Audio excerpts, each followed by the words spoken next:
Hello everyone, আসসালামু আলাইকুম। কেমন আছেন? আশা করি সবাই ভালো আছেন।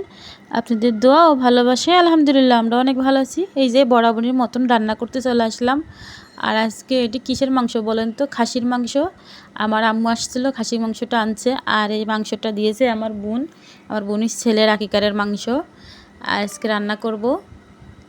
আর আমার জামাই তো খাসির মাংস খায় না, এই জন্য ওনার জন্য ধনের পাতা ভর্তা বানিয়েছি। আর এক পিস পাঙাশ মাছ রান্না করেছি, আর ডাউল রান্না করেছি। এই যে এখানে খাসির মাংসটা চুলায় দিয়ে দিয়েছি, ডাউলটা ওই অল্প অল্প গ্যাসে ফোটাতে দিয়েছি। সিলিন্ডারে রান্না করতেছি। যে পেঁয়াজটা লাল লাল করে ভেজে মশলাটা কষিয়ে নিব। প্রেশার কুকার দিলেই 10টা বাসি দিলেই হয়ে যায়।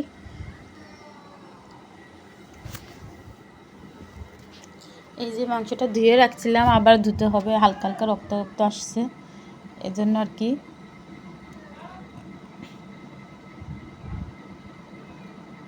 খাসির মাংস আমাদের খুবই কম খাওয়া হয়, গরুর মাংস বেশি খাওয়া হয়। খাসির মাংস মনে করেন বছরে 2-1 বার খাওয়া হয় হয়তো বা, কিন্তু গরুর মাংস আমাদের প্রতি সপ্তাহে শুক্রবারে খাওয়া পড়ে। আর মুরগির মাংস মাঝে মাঝে, গরুটাই বেশি খাওয়া পড়ে। এই যে কথা বলতে বলতে মশলাটা কষানো হয়ে গেছে, এই জন্য মাংসটা দিয়ে দিব। আর 10টা বাসি দিলেই হয়ে যাবে। আর প্রেশার কুকারের মাংসটা অনেক স্বাদ হয়, সিদ্ধ হয় ভালো, এই জন্য বেশিরভাগ আমি প্রেশার কুকারে রান্না করি।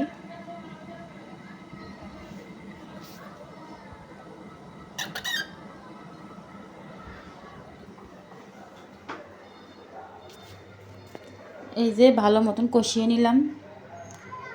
কথা বলতে বলতে এই যে কষানো হয়ে যাবে, মানে একটু ভালো মতন কষিয়ে তারপরে পানি দিব। আর কয়টা গোটা রসুন দিব। আমার যে কোনো মাংসই গোটা রসুন দিলে অনেক ভালো লাগে। তো আমার ভিডিওটি কেমন হয়েছে অবশ্যই কমেন্টে জানাবেন। ভালো লাগলে একটা লাইক, একটা সাবস্ক্রাইব করে দিবেন। আর সবাই ভালো থাকবেন, সুস্থ থাকবেন। আল্লাহ হাফেজ।